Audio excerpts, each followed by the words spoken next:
Discours prononcé par le commandant Ernesto Che Guevara, représentant de la République de Cuba à l'Assemblée générale des Nations unies. 11 décembre 1964. Monsieur le Président, Mesdames et Messieurs les délégués, la délégation cubaine auprès de cette Assemblée est heureuse d'accueillir, en premier lieu, 3 nouvelles nations qui rejoignent le nombre important de celles qui débattent ici des problèmes mondiaux. Nous souhaitons donc la bienvenue, par l'intermédiaire de leur président et de leur premier ministre, au peuple de Zambie, du Malawi et de Malte. Et nous espérons que ces pays se joindront d'emblée au groupe des nations non alignées qui luttent contre l'impérialisme, le colonialisme et le néocolonialisme. Nous adressons également nos félicitations au président de cette Assemblée, dont l'accession à une si haute fonction revêt une importance particulière. Car elle témoigne de cette nouvelle étape historique marquée par des victoires retentissantes pour les peuples d'Afrique, jusqu'à hier soumis au système colonial de l'impérialisme, et qui aujourd'hui, dans leur vaste majorité, dans l'exercice légitime de leur droit à l'autodétermination, se sont constitués en États souverains. L'heure finale du colonialisme a sonné, et des millions d'habitants d'Afrique, d'Asie et d'Amérique latine se soulèvent pour embrasser une vie nouvelle et affirmer leur droit inaliénable à l'autodétermination et au développement indépendant de leur nation. Monsieur le Président, nous vous souhaitons plein succès dans la mission que vous ont confiée les pays alliés. Cuba vient exposer sa position sur les points de controverse les plus importants et le fera avec toute la responsabilité qu'implique l'utilisation de cette tribune, tout en s'acquittant du devoir incontournable de parler avec la plus grande clarté et franchise. Nous souhaitons voir cette Assemblée s'éveiller et progresser, que les comités entament leurs travaux et que ceux-ci ne soient pas entravés par la première confrontation. L'impérialisme veut transformer cette réunion en une vaine joute oratoire au lieu de s'atteler à la résolution des graves problèmes du monde. Nous devons l'en empêcher. Cette Assemblée ne doit pas, à l'avenir, être uniquement désignée par le numéro 19 qui l'identifie. Nos efforts convergent vers cet objectif. Nous estimons avoir le droit et le devoir d'agir ainsi, car notre pays est un point de friction constant, un lieu où les principes qui sous-tendent les droits des petits pays à leur souveraineté sont mis à l'épreuve jour après jour, minute après minute. Et pourtant, Cuba est un bastion de la liberté dans le monde, situé à 2 pas de l'impérialisme américain, pour démontrer par ses actions, par son exemple quotidien, que les peuples peuvent se libérer et rester libres dans les conditions actuelles de l'humanité. Certes, il existe aujourd'hui un camp socialiste qui se renforce chaque jour et se dote d'armes de contrôle toujours plus puissantes. Mais d'autres conditions sont nécessaires à la survie. Maintenir la cohésion interne, avoir foi en son propre destin et une détermination inébranlable à se battre jusqu'à la mort pour défendre le pays et la révolution. À Cuba, ces conditions sont réunies. Mesdames et messieurs les délégués, parmi toutes les questions urgentes que cette Assemblée doit aborder, celle de la coexistence pacifique entre États aux systèmes socio-économiques différents revêt une importance particulière à nos yeux, et dont la définition doit, selon nous, être sans équivoque. La coexistence pacifique. Des progrès considérables ont été accomplis dans ce domaine. Or, l'impérialisme, et notamment l'impérialisme américain, a tenté de faire croire que la coexistence pacifique était l'apanage des grandes puissances. Nous réaffirmons ici la position exprimée par notre président au Caire et inscrite par la suite dans la déclaration de la 2e conférence des chefs d'État ou de gouvernement des pays non alignés.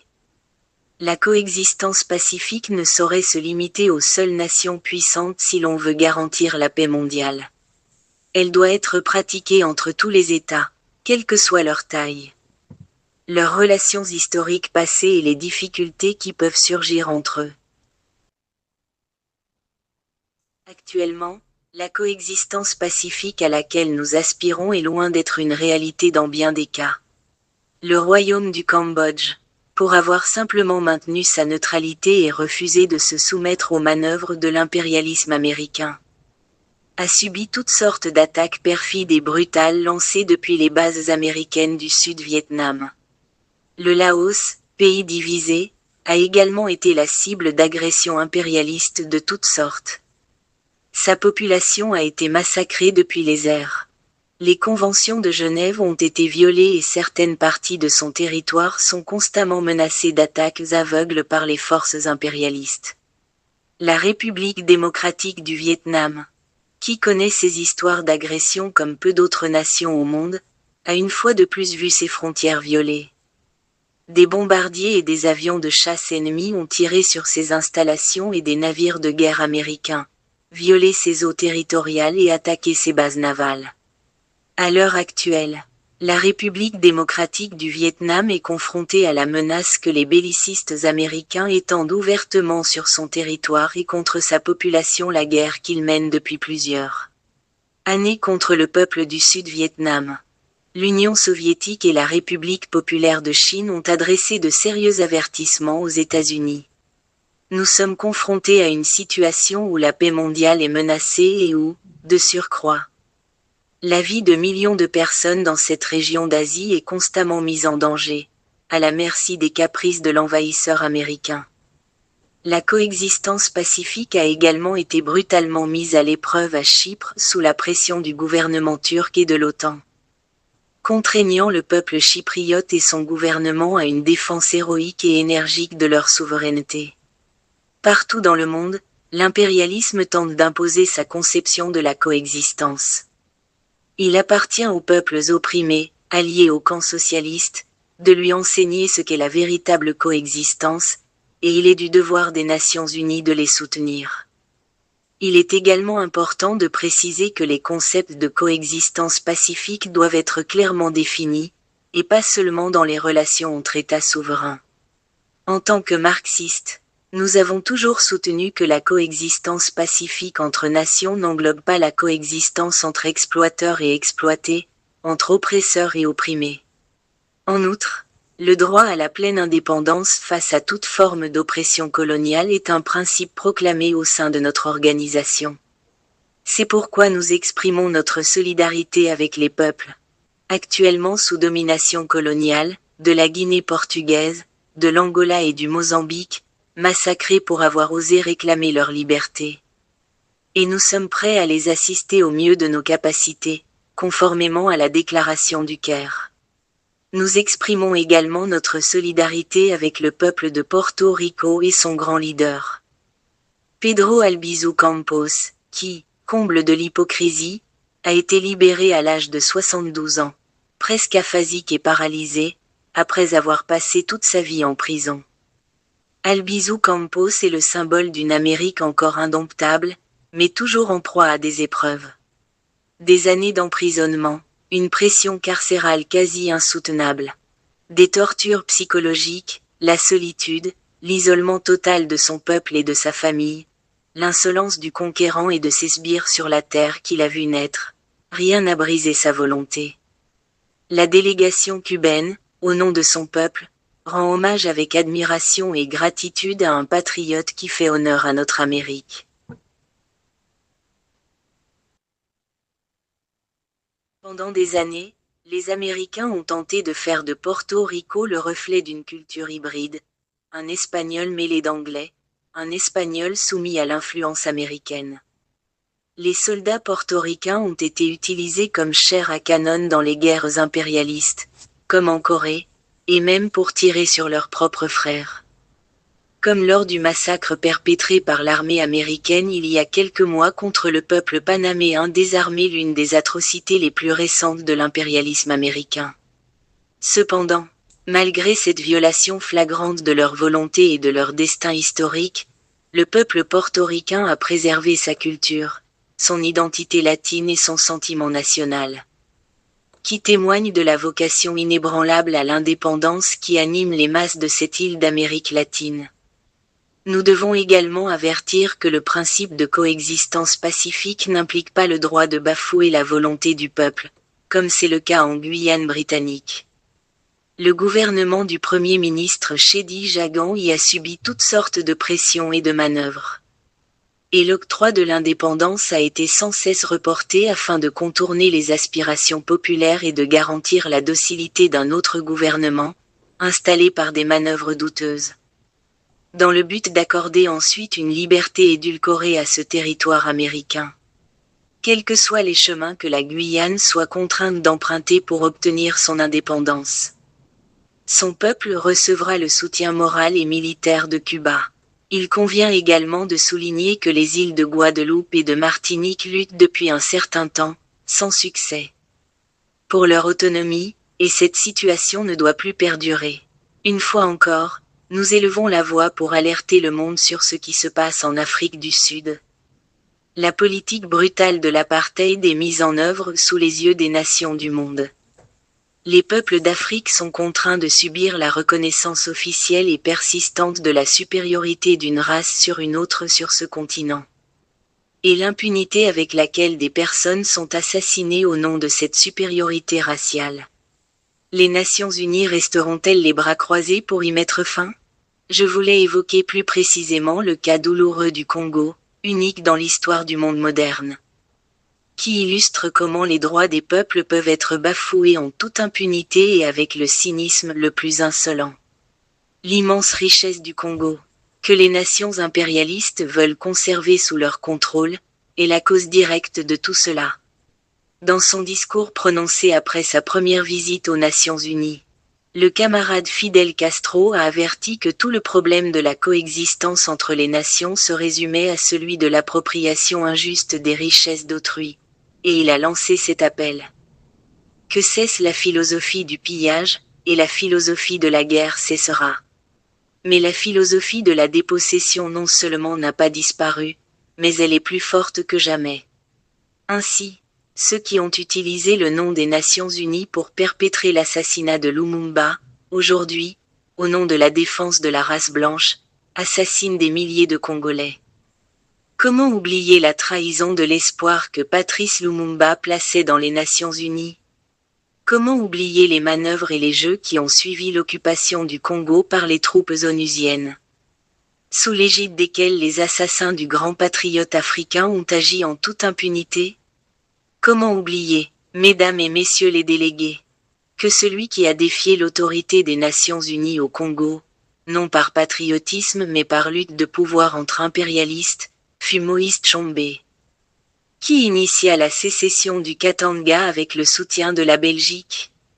Et comment justifier, comment expliquer qu'après tous les efforts des Nations Unies, Tshombe, chassé du Katanga, revienne en maître incontesté du Congo? Qui pourrait nier le rôle honteux que les impérialistes ont contraint les Nations Unies à jouer? En bref, des mobilisations d'envergure ont été orchestrées pour empêcher la sécession du Katanga, et aujourd'hui, le Katanga est au pouvoir. Les richesses du Congo sont aux mains des impérialistes, et ce sont les nations honorables qui doivent en payer le prix. Quel commerce lucratif pour les marchands de guerre! C'est pourquoi le gouvernement cubain soutient la position justifiée de l'Union soviétique qui refuse de payer pour ce crime. Comble de l'insulte, il nous jette maintenant ses dernières actions au visage, des actions qui ont suscité l'indignation dans le monde entier. Qui sont les coupables? Des parachutistes belges, transportés par des avions américains ayant décollé de bases britanniques. Nous nous souvenons qu'hier encore, nous avons vu un petit pays européen, travailleur et civilisé, le Royaume de Belgique, envahi par les hordes d'Hitler. Le massacre de cette petite nation par l'impérialisme allemand pesait lourdement sur nos consciences, et nous l'avons regardé avec affection. Mais cet autre aspect de l'impérialisme, beaucoup d'entre nous ne l'ont pas perçu. Peut-être les fils de patriotes belges morts pour la liberté de leur pays sont-ils ceux qui ont massacré sans distinction des milliers de Congolais au nom de la race blanche. Tout comme ils ont souffert sous le joug allemand parce que leur sang arien n'était pas jugé suffisamment abondant. Aujourd'hui, nos yeux libres s'ouvrent sur de nouveaux horizons et nous permettent de voir ce que notre condition d'esclaves coloniaux nous empêchait de voir hier. La civilisation occidentale dissimule un tableau de hyènes et de chacals sous sa façade ostentatoire. Ceux qui sont allés accomplir de telles missions humanitaires au Congo ne méritent rien de moins que ce nom. Un animal carnivore qui s'attaque à des peuples sans défense. Voilà ce que l'impérialisme fait à l'homme. Voilà ce qui caractérise le « blanc » impérial. Tous les hommes libres du monde doivent se préparer à venger le crime commis au Congo. Peut-être nombre de ces soldats, réduits à l'état de sous-hommes par la machine impérialiste, croient-ils sincèrement défendre les droits d'une race supérieure. Mais dans cette assemblée, la majorité est composée de peuples dont la peau est bronzée par des soleils différents, colorée par des pigments différents, et qui ont pleinement compris que la différence entre les peuples ne se détermine pas par la couleur de leur peau, mais par les formes de propriété des moyens de production. Par les rapports de production.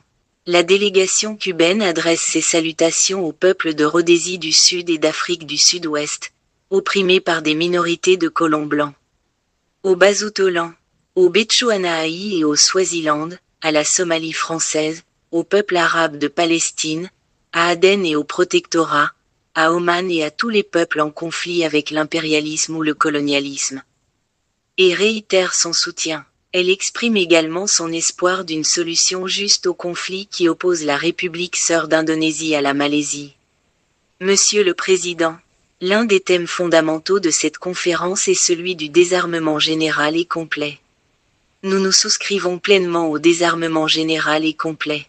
Nous plaidons également pour la destruction totale des armes thermonucléaires et soutenons la tenue d'une conférence réunissant tous les pays du monde afin de concrétiser ces aspirations des peuples.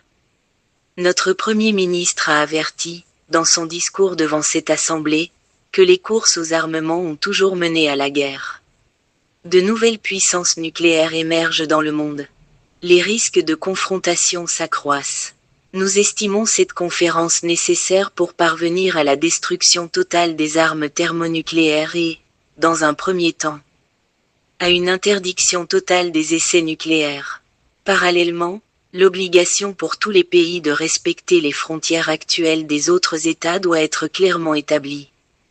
De s'abstenir de toute action agressive, même avec des armes conventionnelles.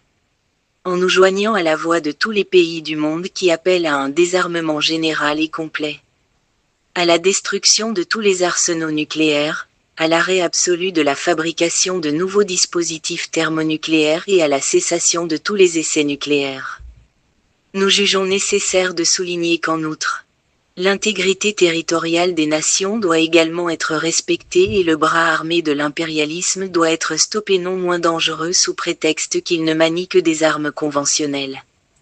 Ceux qui ont assassiné des milliers de citoyens congolais sans défense n'ont pas utilisé d'armes nucléaires. Ce sont des armes conventionnelles, utilisées par l'impérialisme, qui ont causé tant de morts.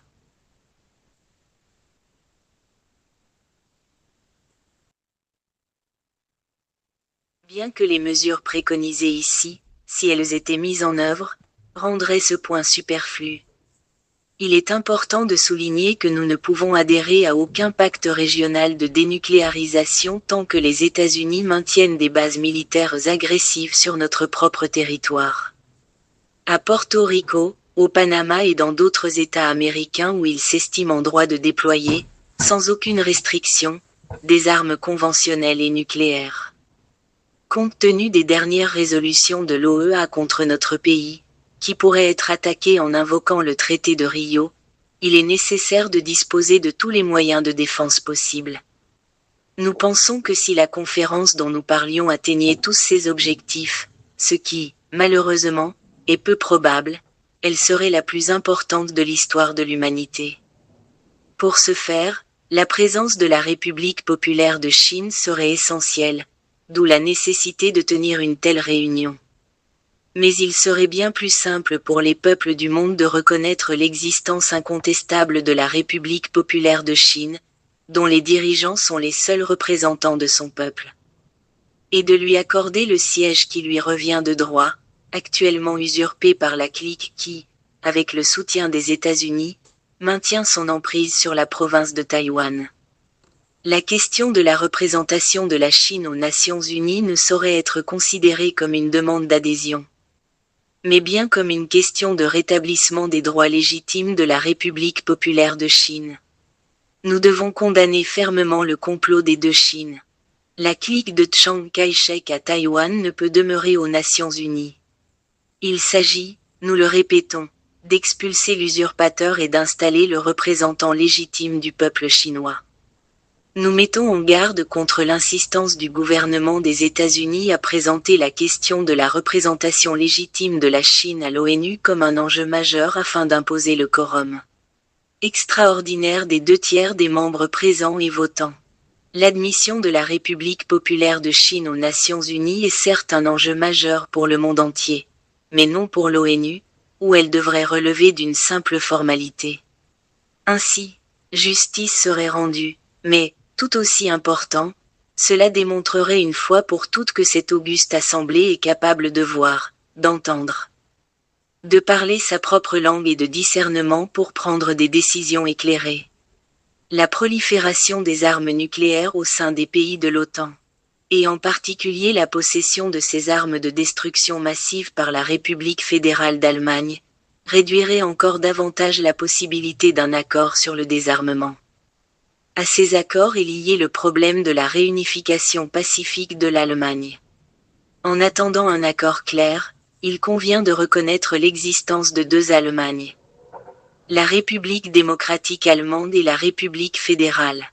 La question allemande ne saurait être résolue sans la participation directe et pleine des droits de la République démocratique allemande aux négociations. Nous n'aborderons ici que les questions de développement économique et de commerce international, largement présentes à l'ordre du jour. La conférence de Genève s'est tenue en 1964, année où de nombreux points relatifs à ces aspects des relations internationales ont été traités. Les avertissements et les prédictions de notre délégation se sont pleinement confirmés. Aux grandes dames des pays économiquement dépendants. Nous tenons simplement à souligner qu'en ce qui concerne Cuba, les États-Unis d'Amérique n'ont pas respecté les recommandations explicites de cette conférence et que, récemment, le gouvernement américain a également interdit la vente de médicaments à Cuba, levant définitivement le voile de l'humanitarisme sous lequel il tentait de dissimuler le caractère agressif du blocus imposé au peuple cubain. De plus, nous réaffirmons que les maux coloniaux qui entravent le développement des nations ne se manifestent pas uniquement dans les relations politiques. La prétendue détérioration des termes de l'échange n'est rien d'autre que le résultat d'échanges inégaux entre les pays producteurs de matières premières et les nations industrialisées qui dominent les marchés et imposent l'illusion d'une égalité de valeur. Tant que les nations économiquement dépendantes ne s'affranchiront pas des marchés capitalistes et, solidairement avec les pays socialistes, ne remettront pas en question les rapports entre exploiteurs et exploités, il n'y aura pas de développement économique solide, mais une régression. Les nations les plus faibles retombant parfois sous la domination politique des impérialistes et des colonialistes. Enfin, mesdames et messieurs les délégués, il est impératif d'établir clairement que des manœuvres et des préparatifs en vue d'une attaque contre Cuba sont en cours dans les Caraïbes. Des mercenaires cubains et autres sont entraînés, principalement au large des côtes du Nicaragua, mais aussi au Costa Rica, dans la zone du canal de Panama, sur les îles Vieques à Porto Rico et en Floride. Probablement dans d'autres régions des États-Unis et peut-être même au Honduras, à des fins qui ont peu de chances d'être pacifiques. Suite à un important scandale, le gouvernement costaricien aurait ordonné la fermeture de tous les camps d'entraînement pour exilés cubains présents dans le pays. Nul ne sait si cette décision est sincère ou s'il s'agit d'un simple prétexte, car les mercenaires qui y sont formés pourraient être sur le point de commettre un acte répréhensible. Nous espérons que la prise de conscience de l'existence réelle de ces bases d'agression, que nous dénonçons depuis un certain temps, sera pleinement réalisée. Et qu'une réflexion sera menée sur la responsabilité internationale du gouvernement d'un pays qui autorise et facilite l'entraînement de mercenaires en vue d'attaquer Cuba. Il est à noter que les informations concernant l'entraînement de mercenaires dans diverses régions des Caraïbes et la participation du gouvernement américain à de tels actes sont relayées tout naturellement par la presse américaine. À notre connaissance, aucune voix latino-américaine ne s'est élevée contre ces agissements. Cela témoigne du cynisme avec lequel les États-Unis manipulent leurs pions. Les fins ministres des Affaires étrangères de l'OEA, qui ont su déceler les boucliers cubains et trouver une preuve irréfutable dans l'exhibition d'armes américaines au Venezuela, restent sourds aux préparatifs d'agression qui se déroulent aux États-Unis. Tout comme ils n'ont pas entendu la voix du président Kennedy lorsqu'il s'est explicitement déclaré agresseur de Cuba lors du débarquement de la baie des Cochons. Dans certains cas, il s'agit d'un aveuglement dû à la haine que les classes dirigeantes des pays d'Amérique latine vouent à notre révolution. Dans d'autres, et c'est encore plus triste, il est le fruit de l'attrait irrésistible de Mammon. Comme chacun sait, suite au bouleversement considérable qu'a connu les Caraïbes, les États-Unis ont pris certains engagements envers l'Union soviétique, qui ont abouti au retrait de certains types d'armes que les agressions répétées de ce pays, telles que l'attaque mercenaire de Playa Girón et les menaces d'invasion de notre territoire, nous avaient contraints à déployer à Cuba, au titre de la légitime défense. Les Américains ont également exigé que les Nations Unies inspectent notre territoire, ce que nous avons catégoriquement refusé, car Cuba ne reconnaît pas le droit des États-Unis, ni de quiconque au monde, de déterminer le type d'armes qu'elle peut posséder sur son territoire. À cet égard, nous ne respecterons que les accords multilatéraux, qui imposent des obligations égales à toutes les parties, comme l'a déclaré Fidel Castro. Tant que le concept de souveraineté existera en tant que prérogative des nations et des peuples indépendants, en tant que droit de tous les peuples, nous n'accepterons pas que notre peuple soit exclu de ce droit. Tant que le monde sera gouverné par ces principes, tant que le monde sera gouverné par ces concepts qui ont une validité universelle parce qu'ils sont universellement acceptés et consacrés par les peuples, nous n'accepterons pas d'être privés de l'un quelconque de ces droits. Nous n'y renoncerons pas. Le secrétaire général des Nations Unies, UTAND, a compris nos raisons. Cependant, les États-Unis ont tenté d'établir une nouvelle prérogative arbitraire et illégale, celle de violer l'espace aérien de tout petit pays. Ainsi, les avions U-2 et d'autres types d'avions espions survolent notre territoire en toute impunité, naviguant dans notre espace aérien. Nous avons émis tous les avertissements nécessaires pour mettre fin aux violations aériennes, ainsi qu'aux provocations menées par les marines américains contre nos postes d'observation dans la région de Guantanamo, au survol à basse altitude de nos navires ou de ceux d'autres nationalités en eaux internationales, aux attaques de pirates contre des navires de différents pavillons et à l'infiltration d'espions, de saboteurs et d'armes sur notre île. Nous voulons construire le socialisme. Nous nous sommes déclarés solidaires de ceux qui luttent pour la paix. Nous nous sommes déclarés membres du mouvement des non-alignés, bien que marxistes-léninistes, car les non-alignés, comme nous, luttent contre l'impérialisme. Nous voulons la paix. Nous voulons bâtir une vie meilleure pour notre peuple et, pour cette raison, nous évitons autant que possible de tomber dans le piège des provocations orchestrées par les Américains. Mais nous connaissons la mentalité de leurs dirigeants. Ils veulent que nous payions un prix exorbitant pour cette paix. Nous répondons que ce prix ne saurait dépasser les limites de la dignité humaine. Et Cuba réaffirme, une fois de plus, son droit de posséder sur son territoire les armes qu'elle juge appropriées et son refus de reconnaître le droit d'aucune puissance mondiale, aussi puissante soit-elle, de violer son sol, ses eaux territoriales ou son espace aérien. Si, au sein d'une quelconque assemblée, Cuba contracte des obligations collectives, elle les respectera scrupuleusement. En attendant, elle conserve pleinement tous ses droits, au même titre que toute autre nation. Face aux exigences de l'impérialisme, notre Premier ministre a proposé les 5 points nécessaires à une paix durable dans les Caraïbes. Les voici.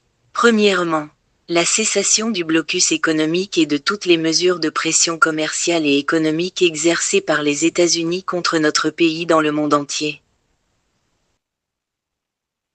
Deuxièmement, la cessation de toutes les activités subversives, des largages d'armes et d'explosifs par voie aérienne et maritime, de l'organisation d'invasions mercenaires et de l'infiltration d'espions et de saboteurs, toute action menée depuis le territoire des États-Unis et de certains pays complices. Troisièmement, cessation des attaques de pirates menées depuis des bases situées aux États-Unis et à Porto Rico. Quatrièmement, cessation de toutes les violations de notre espace aérien et de nos eaux territoriales par les aéronefs et navires de guerre américains. Cinquièmement, retrait de la base navale de Guantanamo et restitution du territoire cubain occupé par les États-Unis. Aucune de ces revendications fondamentales n'a été satisfaite. Et le harcèlement de nos forces se poursuit depuis la base navale de Guantanamo. Cette base est devenue un refuge pour les criminels et un tremplin pour leur infiltration sur notre territoire. Nous ennuierions cette assemblée si nous devions donner un compte-rendu, même sommaire, de la multitude de provocations de toutes sortes. Il suffit de dire que le nombre de ces incidents, y compris les premiers jours de décembre, a atteint 1323 pour la seule année 1964. Cette liste comprend des provocations mineures, telles que la violation de la ligne de démarcation, le jet d'objets depuis le territoire contrôlé par les Américains, des actes d'exhibitionnisme sexuel commis par des Américains des deux sexes et des injures. D'autres actes, plus graves, incluaient le tir d'armes de petit calibre, le fait de pointer des armes sur notre territoire et les atteintes à notre drapeau national. Parmi les provocations extrêmement graves figurait le franchissement de la ligne de démarcation, les incendies d'installation du côté cubain et les tirs de fusil. Un acte répété 78 fois au cours de l'année, avec pour conséquence tragique la mort du soldat Ramón López Peña. Tué par 2 balles tirées par des avant-postes américains situés à 3,5 km de la côte, à la frontière nord-ouest. Cette provocation extrêmement grave s'est produite le 19 juillet 1964 à 19h07. Et le Premier ministre de notre gouvernement a déclaré publiquement le 26 juillet que, si un tel acte se reproduisait, nos troupes recevraient l'ordre de repousser l'agression. Simultanément, le repli des lignes avancées des forces cubaines vers des positions plus éloignées de la frontière et la construction de bunkers appropriés ont été ordonnés. 1323 provocations en 340 jours équivalent à environ 4 par jour. Seule une armée parfaitement disciplinée et dotée du moral que nous pouvons supporter un tel déluge d'actes hostiles sans perdre son sang-froid. Les 47 pays réunis au Caire lors de la deuxième conférence des chefs d'État ou de gouvernement des pays non alignés ont adopté à l'unanimité la position suivante. La conférence, constatant avec préoccupation que les bases militaires étrangères constituent, dans les faits, un moyen d'exercer des pressions sur les nations et d'entraver leur émancipation et leur développement conformément à leurs conceptions idéologiques, politiques, économiques et culturelles. Déclare son soutien sans réserve aux pays qui demandent le démantèlement des bases étrangères établies sur leur territoire et appelle tous les États à l'évacuation immédiate des troupes et des bases qu'ils maintiennent dans d'autres pays. La conférence considère que le maintien par les États-Unis d'Amérique d'une base militaire à Guantanamo, Cuba, contre la volonté du gouvernement et du peuple cubain et en violation des dispositions de la déclaration de Belgrade, constitue une violation de la souveraineté et de l'intégrité territoriale de Cuba. La conférence, considérant que le gouvernement de Cuba se déclare disposé à régler son différend avec le gouvernement des États-Unis d'Amérique concernant la base de Guantanamo sur un pied d'égalité, prie instamment le gouvernement des États-Unis d'entamer des négociations avec le gouvernement cubain en vue de l'évacuation de cette base. Le gouvernement des États-Unis n'a pas répondu à cette demande de la conférence du Caire et entend maintenir indéfiniment l'occupation par la force d'une partie de notre territoire, d'où il commet des actes d'agression tels que ceux détaillés ci-dessus. L'Organisation des États américains, également connue sous le nom de Ministère des colonies d'Amérique du Nord, nous a fermement condamnés, bien qu'elle nous ait déjà exclus de ses membres, ordonnant à ces États membres de rompre leurs relations diplomatiques et commerciales avec Cuba. L'OEA a autorisé une agression contre notre pays à tout moment, sous n'importe quel prétexte, violant les lois internationales les plus fondamentales et ignorant totalement les Nations Unies. L'Uruguay, la Bolivie, le Chili et le Mexique se sont opposés à cette mesure par leur vote. Le gouvernement des États-Unis mexicains a refusé de se conformer à la sanction une fois approuvée.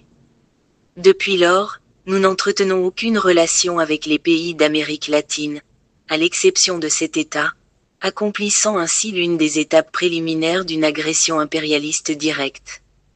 Nous tenons à préciser, une fois encore, que notre préoccupation pour l'Amérique latine repose sur les liens qui nous unissent, la langue que nous parlons, la culture que nous défendons, l'affection que nous avons partagée. Aucune autre cause ne nous motive à souhaiter la libération de l'Amérique latine du joug colonial nord-américain.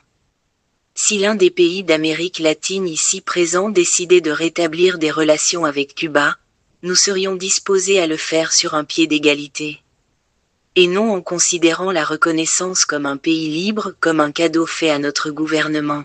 Car nous avons obtenu cette reconnaissance au prix de notre sang lors de la lutte de libération. Nous l'avons conquise au prix de notre sang en défendant nos côtes contre l'invasion yankee. Bien que nous rejetions toute tentative de nous imputer une ingérence dans les affaires intérieures d'autres pays, nous ne pouvons nier notre sympathie pour les peuples qui luttent pour leur libération. Il est du devoir de notre gouvernement et de notre peuple d'affirmer avec force au monde entier notre soutien moral et notre solidarité avec les peuples qui, partout dans le monde, luttent pour réaliser leur droit à la pleine souveraineté, tel que proclamé dans la Charte des Nations Unies. Les États-Unis interviennent, historiquement, sur le continent américain. Cuba en est consciente depuis la fin du siècle dernier, tout comme la Colombie, le Venezuela, le Nicaragua et l'Amérique centrale en général, le Mexique, Haïti et la République dominicaine. Ces dernières années, outre notre peuple, le Panama a subi une agression directe, lorsque les marines de la zone du canal ont tiré sans discernement sur une population non armée. La République dominicaine, quant à elle, a vu ses côtes violées par la flotte américaine afin d'étouffer la juste colère populaire qui a suivi l'assassinat de Trujillo. Et la Colombie, dont la capitale fut prise d'assaut à la suite de la rébellion déclenchée par l'assassinat de Gaitán. Les interventions clandestines se produisent par le biais de missions militaires impliquées dans la répression interne, l'organisation de forces à cette fin dans de nombreux pays. Et également lors de tous les coups d'État, connus sous le nom de « guerrillazos », qui se sont si fréquemment répétés dans les Amériques ces derniers temps. Plus précisément, les forces américaines participent à la répression des peuples du Venezuela, de Colombie et du Guatemala qui luttent pour leur liberté. Dans le premier de ces pays, elles conseillent non seulement l'armée et la police, mais dirigent également les génocides perpétrés par voie aérienne contre la population paysanne de vastes régions insurgées. Et des entreprises américaines basées sur place exercent toutes sortes de pressions pour accroître l'ingérence directe. Les impérialistes se préparent à réprimer les peuples des Amériques et constituent une organisation criminelle internationale.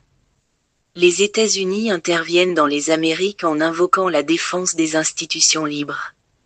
Le jour viendra où cette assemblée, encore plus mature, exigera du gouvernement américain des garanties pour la vie des populations noires et latino-américaines vivant sur ce territoire, dont la plupart sont américaines de naissance ou d'adoption. Comment un gouvernement qui assassine ses propres enfants et les discrimine quotidiennement en raison de la couleur de leur peau, qui libère les meurtriers de noirs, les protège et punit la population noire qui revendique le respect de ses droits légitimes en tant que personne libre, peut-il se prétendre garant de la liberté? Nous comprenons que l'Assemblée n'est pas aujourd'hui en mesure d'exiger des explications sur les événements.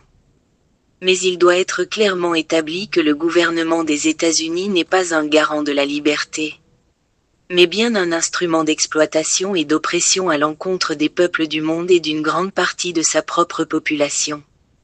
Face au langage ambigu employé par certains délégués pour présenter le cas de Cuba et de l'OEA, nous répondons avec force et proclamons que les peuples des Amériques tiendront pour responsables de leur trahison les gouvernements qui ont bafoué leurs droits. Cuba, déléguée, libre et souveraine, sans chaîne la liant à quiconque, sans investissements étrangers sur son territoire, sans proconsul dictant sa politique. Peut s'exprimer la tête haute dans cette assemblée et démontrer la justesse de la devise qu'il a baptisée « Territoire libre d'Amérique ». Notre exemple portera ses fruits sur le continent. Comme c'est déjà le cas, dans une certaine mesure, au Guatemala, en Colombie et au Venezuela. Il n'y a pas d'ennemis faibles ni de forces à sous-estimer, car il n'y a plus de peuples isolés. Comme l'affirme la seconde déclaration de la Havane, aucun peuple d'Amérique latine n'est faible. Car il fait partie d'une famille de 200 millions de frères et sœurs qui souffrent les mêmes misères, nourrissent les mêmes sentiments, ont le même ennemi. Rêvent tous d'un destin meilleur et comptent sur la solidarité de tous les hommes et femmes honorables du monde. Cette épopée qui s'ouvre à nous sera écrite par les masses affamées d'Indiens, de paysans sans terre et d'ouvriers exploités. Elle sera écrite par les masses progressistes, les intellectuels honnêtes et brillants qui abondent sur nos terres d'Amérique latine. Si longtemps éprouvée, une lutte des masses et des idées, une épopée que nos peuples, maltraités et méprisés par l'impérialisme, nos peuples jusqu'ici inconnus, qui commencent déjà à hanter ses rêves. Ils nous considéraient comme un troupeau impuissant et soumis, et maintenant ils commencent à craindre ce troupeau. Un troupeau gigantesque de 200 millions de Latino-Américains en qui le capital monopolistique yankee voit déjà ses fossoyeurs. L'heure de leur revanche, l'heure qu'ils ont eux-mêmes choisie, retentit avec précision d'un bout à l'autre du continent. Cette masse anonyme, cette Amérique de couleur, sombre et taciturne, qui chante à travers le continent la même tristesse et la même désillusion, cette masse-là commence à entrer définitivement dans sa propre histoire, à l'écrire de son sang, à souffrir et à mourir pour elle. Car maintenant, les champs et les montagnes d'Amérique, le long des pentes de ces chaînes de montagnes, à travers ces plaines et ces jungles, dans la solitude ou le tumulte des villes, sur les rivages des grands océans et des fleuves, ce monde se met à trembler, empli de cœur et de poings brûlants du désir de mourir pour ce qui leur appartient, de conquérir leurs droits, bafoués de toutes parts depuis près de 5 siècles. L'histoire devra désormais faire face aux pauvres d'Amérique, aux exploités et aux vilipendés, qui ont décidé d'écrire leur propre histoire, pour toujours. On les voit déjà jour après jour sur les routes, à pied, lors de marches interminables de centaines de kilomètres, pour atteindre l'Olympia du pouvoir et réclamer leurs droits. On les voit déjà, armés de pierres, de bâtons et de machettes, ici et là, chaque jour, occuper les terres, y enfoncer leurs griffes et les défendre au péril de leur vie. On les voit, brandissant leurs pancartes, leurs drapeaux, leurs slogans, les laissant flotter au vent, à travers les montagnes ou les plaines.